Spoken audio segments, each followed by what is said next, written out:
Alright, how's it going, my peeps? This is a prediction game video for the tag team match you're going to see this Sunday at SummerSlam. It's going to be the tag team champions, Kofi Kingston R-truth, teaming up to defend their titles against the primetime players, Darren Young and Titus. No AEW, no Abraham Washington, he's been fired, and my 50 cost slots are filled up anyway, so there is no spots, especially, for a manager, even though it's real unfortunate that AEW got fired. I was really enjoying AEW as Darren Young and Titus O'Neil's manager. I want Abraham Washington on the roster ever since I saw him on ECW when he had his Abraham Washington show with Tony Atlas, and his laugh. But now he's gone, and the worst part is, usually when you get fired, they get second chances and stuff like that, but after you got fired, you got on Twitter and you started to, talk trash. Well, you started to complain and stuff like that, kind of burning his bridges. So the chances of seeing AEW again in the, in the WWE are pretty slim, which sucks because, like I said, I'm a fan of the AEW. So I wonder where he's gonna go now. What's gonna happen with AEW? Could he go to TNA? But it wouldn't be the same because AEW was awesome as Darren Young and Titus O'Neil's manager with the whole microphone, on him while he was, at ringside and all that stuff. But anyways, what do you guys think of these created characters here, the Darren Young Ka and the Titus O'Neil Ka? I mean, the thing is, I would prefer, some updated attire since I don't think they wear, just plain black trunks and plain black boots anymore. They usually wear like purple, stuff like that. So I'm not sure if the guy who made the created characters made them before they got on SmackDown and started the whole tag team or not. I don't remember the upload date of the created characters. So anyways, man, this match, you're going to see it this Sunday at SummerSlam. It's not primetime players for a shot at the titles. They actually had a title match against R-truth and Kofi Kingston on a Raw, I believe. Yeah, on a Raw. And they were unsuccessful in that match and did not win the tag team championships. And now I guess they get a second match, a rematch yet again, because they won another #1 contendership match against Primo and Epico when Kofi Kingston and R-truth caused a disqualification. Now, this match is a perfect example of the type of prediction where I want this one person to really win this match, but I don't think they're going to win this match. And what I'm talking about here is I really want the primetime players to win this match, but I don't think they're going to win this match.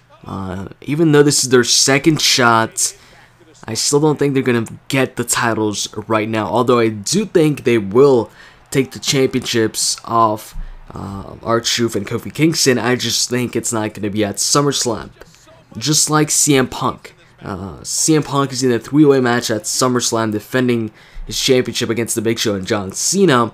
While I don't think The Big Show is going to win, I do think John Cena is going to take the championship off CM Punk. I just don't think it's going to happen at SummerSlam. I think it's going to happen at a later date, at a later event, more specifically Night of Champions. That's where I think John Cena is going to capture the titles. And just like John Cena, when it comes to the primetime players, I also think they're going to capture the tag team championships at Night of Champions. Obviously, this is just a prediction, so like I always say, don't take it as a fact. It's just what I think might happen here. But, in my opinion, the sooner the primetime players win the tag team championships, the better. I find them much, a lot more entertaining than Kofi Kingston and R-truth. The thing is, Kofi Kingston, as far as Kofi Kingston being in that tag team title picture, whenever he's in the tag team title picture, they just match him up with some random superstar and give him a tag team championship reign. Now, Darren Young and Titus O'Neil did not start as a tag team, but they actually go well together. These guys are a very entertaining tag team, much more entertaining than Kofi Kingston and R-truth. when it comes to Kofi Kingston and R-truth, it seems like just two singles wrestlers paired up together, which that's exactly it. They're just two singles wrestlers paired up together randomly. While Titus O'Neil and Darren Young are like the complete opposite, where, you know, they actually feel like a real tag team. So, you know, I'm hoping Kofi and R-truth lose the titles soon, and R-truth can continue on as a singles wrestler, and Kofi Kingston can do the same. You know, I'd like to see more of Kofi Kingston, you know, in singles matches, maybe go after the IC title or the US title. He hasn't done that in a while. Or, you know, give him a push. Let's see what Kofi Kingston can do. I know his last push was a while back, a long time ago against Randy Orton, and that was kind of cut short, I guess, after a mistake he made in the match against Randy, I think.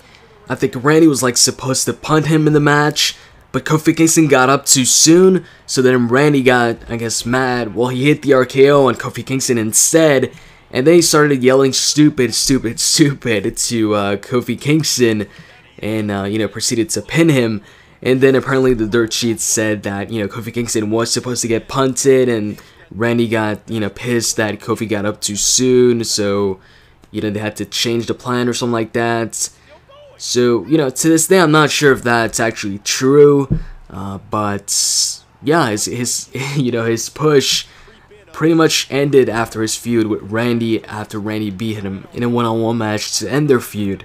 And as far as R-truth goes, well, he was doing pretty well as a heel, but as a face, I don't know where he can go as a face, you know, as a singles wrestler.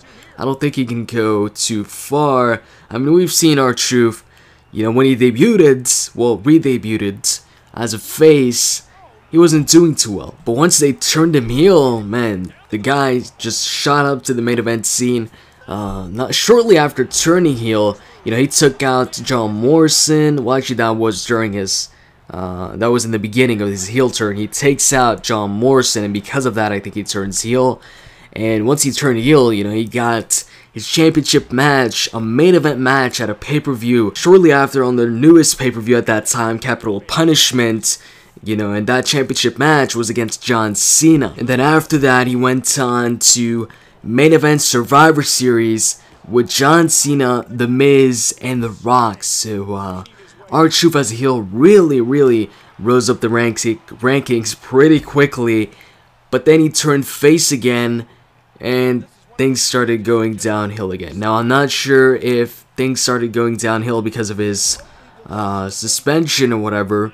Actually, that might be it. Might not be the face turn after all. Maybe they were going to keep him in that main event scene as a face. But nonetheless, R-truth is just more entertaining and funny as a heel. You know, as a face, he dropped pretty much every one of his, you know, lines as a heel. Like what happened to him saying "don't what me" to the crowd whenever the crowd chants what? Or how about when he'd say "you gon' get got"? That was my favorite line of R-truth once he turned heel. And, you know, every single week he'd come out with these hilarious lines like "the grit's gonna hit the pan" and stuff like that. So R-truth as a heel is pretty damn hilarious, and I prefer R-truth when he's blaming Little Jimmy than R-truth when he's praising Little Jimmy and having Little Jimmy as his friend. So hopefully R-truth, you know, goes back to that heel role. I'd much prefer that. My favorite, you know, heel R-truth moment has to be his segment with Triple H, when Triple H is, you know, R-truth is like talking to some imaginary friends, and then Triple H pretends like he's talking to some imaginary friends as well, and R-truth responds to that by saying, "Man, you crazy, you talking to some guys that don't exist." But anyways, man, this video is close to being over. So, yeah, like I said, you know, I don't think the Primetime Players will win this match, although I would like to see him win this match. What I think is actually going to happen is, at Night of Champions, maybe there's going to be like a three-way tag team championship match. It's going to be like R-truth teaming up with Kofi Kingston to face Epico and Primo, and the Primetime Players, and then the Primetime Players would win that match. Or maybe it's just going to be Kofi Kingston and R-truth versus the Primetime Players. Or maybe Primetime Players won't even get a title shot at Night of Champions. I don't know, but I'm pretty sure they won't win the titles at SummerSlam. Anyways, I'm gonna stop repeating myself. If you enjoyed this video, please click the like button. I'm out. See ya.